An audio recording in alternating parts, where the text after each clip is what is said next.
Welcome to Behind the Headlines. Trust you're all having a restful festive season. This is the time when people reconnect with their families, their friends, and their loved ones. But not everybody is fortunate to have someone to go to. Children behind bars are left at the mercy of Good Samaritans. Joining us in studio today is one such Good Samaritan, Romy Titus, founder of Babies Behind Bars. Romy, welcome. Thank you so much for having me, Rolani. You know, just the thought of being in prison, it brings dark memories. Just thinking, if I had to be there for a night, I'm scared. I've been visited prisons during the day. It's a sad reality.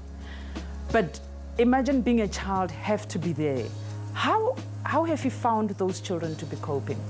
Exactly like you said, Rolani, it's a really sad, sad place to be. And for them, though, when you walk through the doors, you find the happiest little people that you'll ever come across. And you think, such a stark contrast. How can you be so happy in such an awful place, a place of despair, a cold place, you know?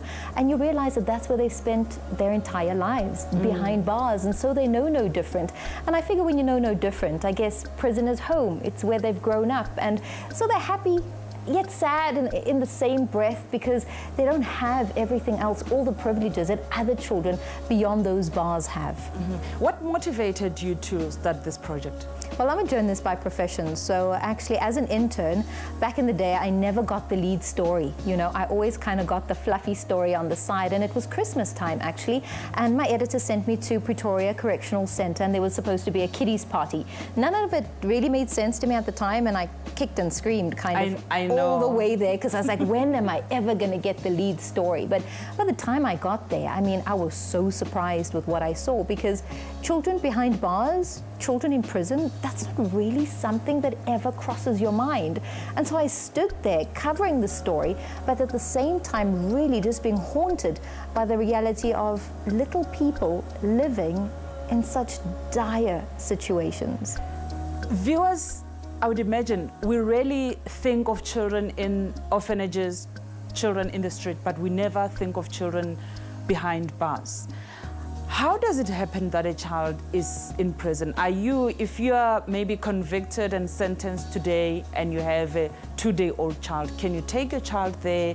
How does it happen? You know, the Department of Correctional Services is a little lenient when it comes to a mom then being sentenced and has a baby, let's say 2 days old, a week old, or even a few months old. And then they do allow the mother to go into prison with that baby. But generally, you have to be pregnant when you're sentenced in order to have your baby with you behind bars. In South Africa, it used to be up until the age of 5, but that was brought down a few years ago, up until the age of 2. After 2, they have to leave. They've got to either go into welfare or to a family member who can look after them. At the age of 2, the children have to be removed from the prison.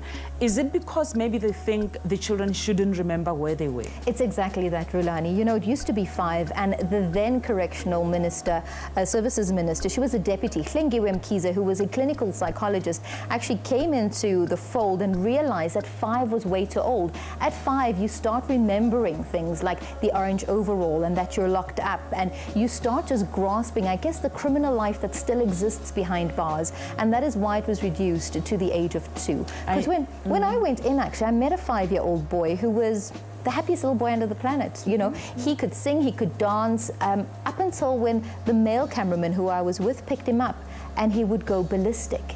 And then I picked him up and he would be fine until the male cameraman picked him up and he'd go ballistic again. And I thought, that's a little strange. If you're going to grow up to be a man, why are you petrified of a man? And the warden actually said that day in and day out, all they see is women in the women's section of the prison. The only interaction that they have with the male is the inmate in an orange overall who comes to cut the garden, you know, cut the lawn once a week. That's his only interaction.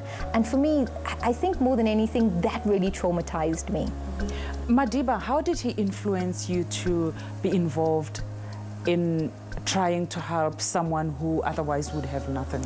You know, he spent so many years behind bars, and I still think he left there not really being bitter about so many years that he missed out, you know, in the world with his family and his friends. And it really has motivated me, because I realized that tomorrow's stars are locked behind bars. And even if it is that I just help one child, you know, then I've made a difference.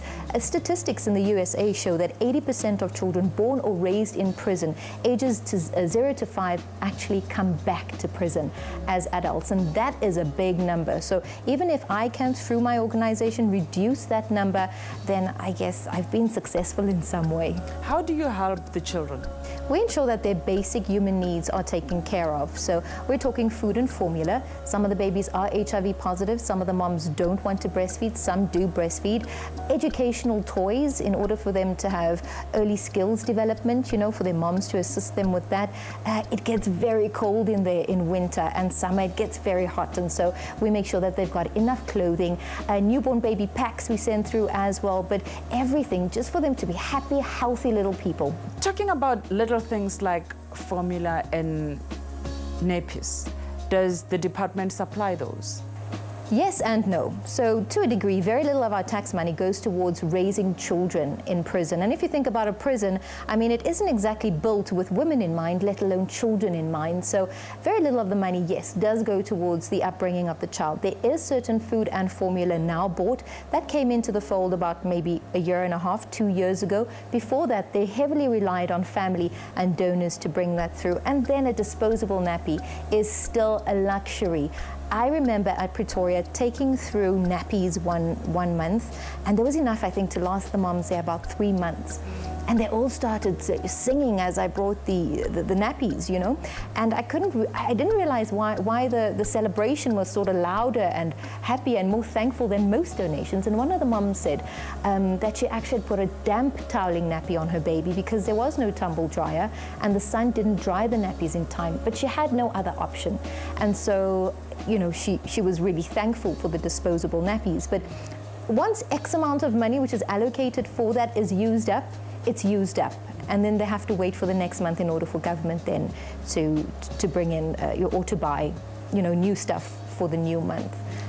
When you speak to some of the mums, what are they in prison for? We're not really, especially when I take in volunteers and a big number at a time, and we do get to work and interact with the offenders. We're not really allowed to ask them what they're in for. But I mean, generally, you know, if you chat to the head of the correctional facility, you'll realize that it's accomplice to rape, it's murder, it's fraud, it's a whole range of different crimes. And everybody is obviously separated according to the crimes that they've done. But the mom and baby section is separate, and moms are allowed to, regardless of your crime, you're allowed to be in the mom and baby section with your child. And do they, when they have to give birth, do they take them to special hospitals?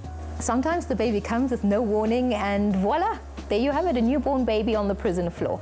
But if it is that it can be helped, they are allowed to go through to a state hospital, give birth there, and then they'll be brought back to the correctional facility. Let's talk about support from correctional services staff, because we know they are not trained midwives, they are not trained nurses, they are not trained social workers. But how much support can they give to new moms? You know what, it varies from prison to prison.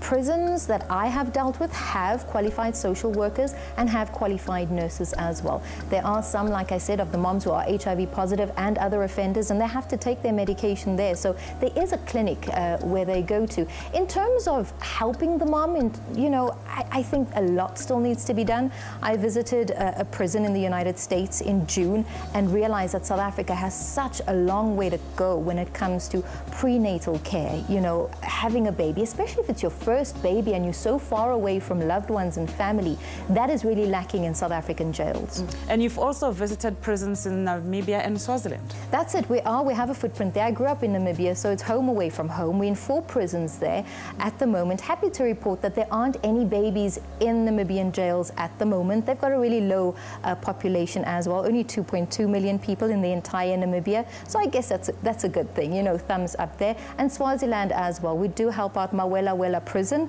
and they've got about, if I'm not mistaken, the last time I checked, roughly 30 babies. So we do send goods across the borders as well. The vision really is to touch the life of every prison-born baby on the African continent eventually. And the mothers, aren't they traumatized by the fact that you are in prison? On top of that, you have to look after this young person, because you must remember that the child feeds off the mother's energies, especially when when they've just been born and when they're still breastfeeding. It's such a dire situation, and you're right about those energies, Rulani, because I know for a fact that when I walk into the juvenile section, it's definitely not a section I want to be in. You know, you feel uncomfortable in there.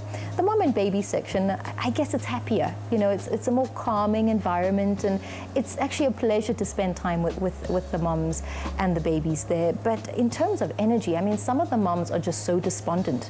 You know, some might be there in jail for life. And so they've got nothing to live for, let alone their baby. And you'll find a really despondent mother who really doesn't care, not about herself, not about the baby that's there. And there are cases like that. You know, sometimes you find a mother who is there, and it's called a correctional facility for a reason, and she'll make sure that she uses all the facilities possible to better herself for, you know, the crimes that she has committed. And if she can't live for herself, live for her baby, you know.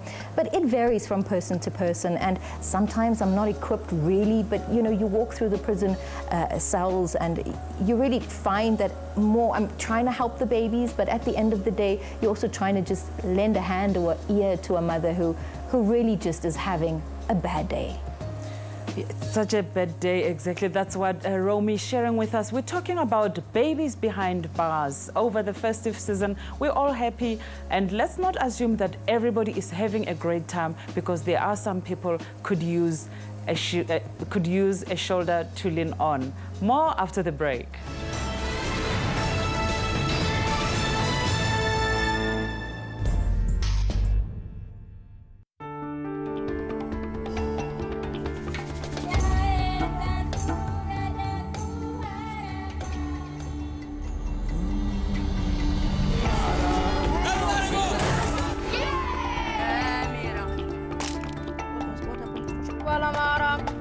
Africa is represented here so fully.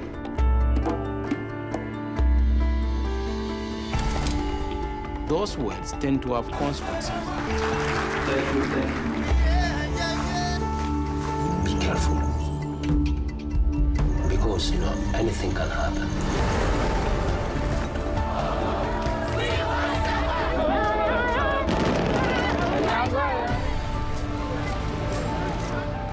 That's my story.